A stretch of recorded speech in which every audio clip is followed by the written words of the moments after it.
नमो नमः। कक्षा सप्तम्याः दशमः पाठः अपरीक्ष्य न कर्तव्यम् अस्य अभ्यासकार्यं कुर्मः। अपरीक्ष्य न कर्तव्यम् अर्थात परीक्षण किए बिना न कर्तव्यम नहीं करना चाहिए, अर्थात सोचे समझे बिना कोई भी काम नहीं करना चाहिए। प्रथमः प्रश्नः एकपदेन उत्तरत। क एकस्मिन् ग्रामे किं नाम ब्राह्मणः वसति स्म, अर्थात एक गांव में किस नाम का ब्राह्मण रहता था। देव शर्मा। ख का परम विषादम अगच्छत, कौन अत्यधिक दुख को प्राप्त हुई। ब्राह्मणी। सर्पः केन व्यापादितः, सर्प किसके द्वारा मारा गया। नकुलेन, नेवले के द्वारा। ब्राह्मणी कम पुत्र सदृशम अपालयत, ब्राह्मणी ने किसको पुत्र के समान पाला। नकुलम, नेवले को। ङ भिक्षार्थम कः गतः, उत्तरम ब्राह्मणः अथवा देव शर्मा, माने भिक्षा के लिए कौन गया, ब्राह्मण, या वहां पर उसके स्थान पर उनका नाम देव शर्मा। प्रश्न संख्या द्वितीयः पूर्णवाक्येन उत्तरत। क ब्राह्मणी किमर्थं नकुलस्योपरि विश्वासं न करोति स्म, ब्राह्मणी क्यों नेवले के ऊपर विश्वास नहीं करती थी। उत्तरम ब्राह्मणी नकुलस्योपरि तस्य स्वभावकारणात् विश्वासं न करोति स्म, अर्थात ब्राह्मणी नकुल के ऊपर उसके स्वभाव के कारण विश्वास नहीं करती थी, क्योंकि वह एक पशु है, क्रूर प्राणी है, इसलिए उस पर विश्वास नहीं करती थी। ख कीदृशः नकुलः ब्राह्मण्याः चरणयोः अलुण्ठत, किस प्रकार का नकुल ब्राह्मणी के चरणों में लोटा। रक्त विलिप्त मुखपादः स नकुलः ब्राह्मण्याः चरणयोः अलुण्ठत, अर्थात खून से लथपथ मुख और पैरों से युक्त नकुल नेवला ब्राह्मणी के चरणों में लोटा।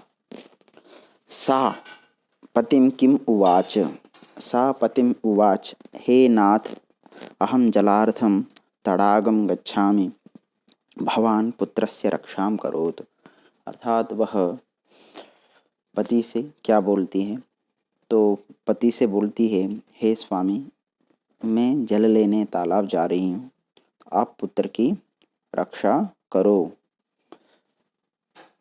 घ सा किम मत्वा नकुलम व्यापादितवती, अर्थात उसने क्या मानकर नेवले को मार देती है।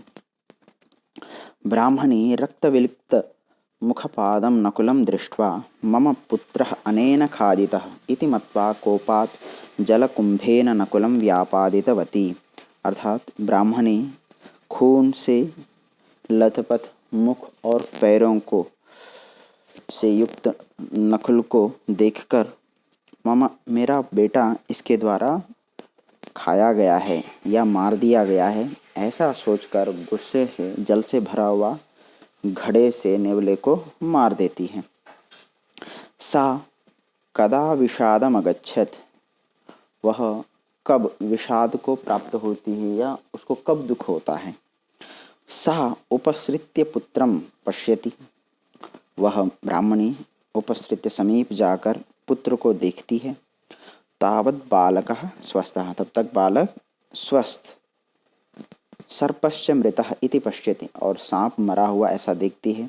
ब्राह्मणी तम उपकारकम नकुलम वीक्ष्य परम विषादम अगच्छत, तो ब्राह्मणी उस उपकार किए हुए नेवले को देखकर अत्यधिक दुख को प्राप्त होती है।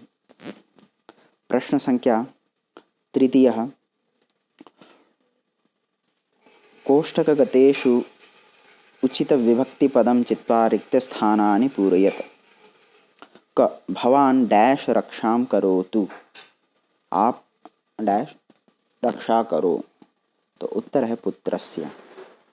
तत्पश्चात डैश अपि गृहम् आगता, तत्पश्चात उसके बाद डैश अपि भी गृहम् आगता, घर आ गई। तो ब्राह्मणी, उसके बाद ब्राह्मणी भी घर आ गई। डैश जलार्दम तड़ागम गच्छामि, जल के लिए तालाब जा रही हूँ। तो उत्तर अहम। सा सदैव आशंकते, वह हमेशा आशंकित रहती थी, चिंतित रहती थी।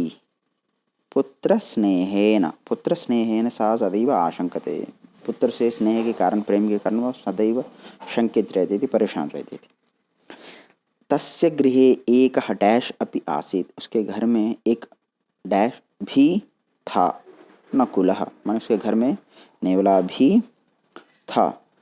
प्रश्न संख्या चतुर्था, स्थूल पदानि आधृत्य प्रश्न निर्माणं कुरुत। क नकुलस्य मुखं पादाः च रक्तेन विलिप्ताः, अर्थात नेवले के मुख और पैर खून से लथपथ थे। तो उत्तर है केन, नकुलस्य मुखम पादाः च केन विलिप्ताः, माने किससे विलिप्त थे, सने हुए थे। अनंतरम ब्राह्मणी नकुलम मारयति, उसके बाद ब्राह्मणी ने नेवले को मारती है। तो ब्राह्मणी स्त्रीवाचक है, तो इसलिए यहाँ पर का। सा पुत्रम शय्यायां शाययित्वा जलार्थम गता, वह पुत्र को शैया पर सुलाकर जल लेने के लिए गई। तो यहाँ पर उत्तर है शय्यायाम शब्द का प्रश्न निर्माण है, तो कुत्र अथवा कस्याम। सा पुत्रम कुत्र कस्याम शाययित्वा जलार्थम गता। नकुलेन बालसमीपम कृष्णसर्पः दृष्टः, नेवले के द्वारा बच्चे के पास काला सांप को देखा।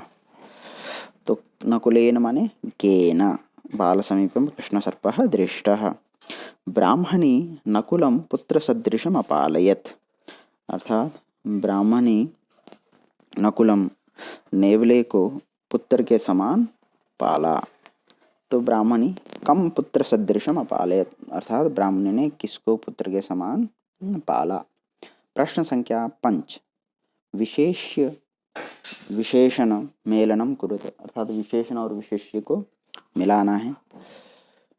विशेषण पदानि विशेष्य पदानि, तो अत्यधिकम माने बहुत ज़्यादा, तेन उसके द्वारा, तस्याह उसका या उसकी, परमम परम माने बहुत ज़्यादा, सा माने वह।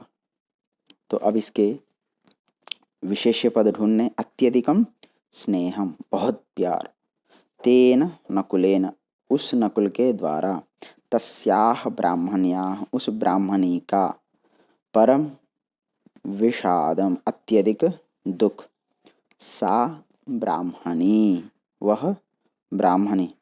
प्रश्न संख्या 6, अधोलिखित श्लोकान् उचित पदानि चित्वा अन्वयं पूरयत। अपरीक्ष्य न कर्तव्यं कर्तव्यं सुपरीक्षितं, पश्चात् भवति संतापो ब्राह्मण्या नकुले यथा। अर्थात अपरीक्ष्य, परीक्षण किए बिना कुछ नहीं करना चाहिए। कर्तव्यम सुपरीक्षितम, और हमें ठीक प्रकार से परीक्षण करके सोच समझकर करना चाहिए। अन्यथा पश्चात भवति संताप, अर्थात अन्यथा यदि ऐसा नहीं करते हैं तो बाद में हमें बहुत दुख होगा। जैसे ब्राह्मण्या नकुले यथा, जिससे नकुल के विषय में ब्राह्मणी को हुआ था, ठीक है। नेवले के विषय में जिस प्रकार ब्राह्मणी को था, उसी प्रकार यदि हम भी सोच विचार किए बिना कुछ भी काम करते तो हमें भी दुख होगा। तो अन्वय, अपरीक्ष्य न कर्तव्यम सुपरीक्षितम कर्तव्यम, पश्चात संतापः भवति यथा ब्राह्मण्या नकुले अभवत्। और इससे पहले आपको अन्वय का मतलब होता है श्लोक का अर्थानुसार क्रमपूर्वक लेखन अन्वय होता है। तो इसलिए हमेशा ध्यान रखना, श्लोक हमेशा शब्दों का आगे पीछे क्रम होता है, परंतु उस क्रम को ठीक से करने का जो तरीका है उसको हम अन्वय कहते हैं। प्रश्न संख्या 7, घटनाक्रमानुसारं वाक्यानि पुनः लिखत। कोपात् जलकुम्भेन नकुलं व्यापादितवती। एकस्मिन् ग्रामे देवशर्मा नाम एकः ब्राह्मणः वसति स्म। ब्राह्मणः गृहं विहाय भिक्षार्थं बहिर्गतः। तत्पश्चात् ब्राह्मणी अपि गृहमागता। ब्राह्मणी नकुलम् अपि पुत्रवत् अपालयत्। रक्तविलिप्तमुखपादः सः नकुलः तस्याः ब्राह्मण्याः चरणयोः अलुठत्। तो इसमें जितने भी वाक्य हमने बोले हैं उसमें से घटना के अनुसार, माने जो कहानी हमने पढ़ी है उसी क्रम में जो प्रथम वाक्य आएगा उसको पहले फिर द्वितीय, इस प्रकार हमें क्रम पूर्वक लगाना है। तो देखिए, सबसे पहला, एकस्मिन् ग्रामे देवशर्मा नाम एकः ब्राह्मणः वसति स्म। एक गांव में देवशर्मा नामक ब्राह्मण रहता था। ब्राह्मणी नकुलम अपि पुत्रवत अपालयत। दूसरा, ब्राह्मणी ने नेवले को भी पुत्र के समान पाला। ब्राह्मणः गृहं विहाय भिक्षार्थं बहिर्गतः। ब्राह्मण घर को छोड़कर भिक्षा के लिए बाहर गया। तत्पश्चात ब्राह्मणी अपि गृहम् आगता। उसके बाद ब्राह्मणी भी घर आ गई। रक्त विलिप्त मुखपादः स नकुलः तस्याः ब्राह्मण्याः चरणयोः अलुण्ठत्। तो जैसे ब्राह्मणी आई तो खून से लथपथ नेवला उसके चरणों में लौटा। और अंतिम, कोपात् जलकुंभेन नकुलं व्यापादितवती, अर्थात गुस्से से नेवले को घड़े से मार दिया। धन्यवाद।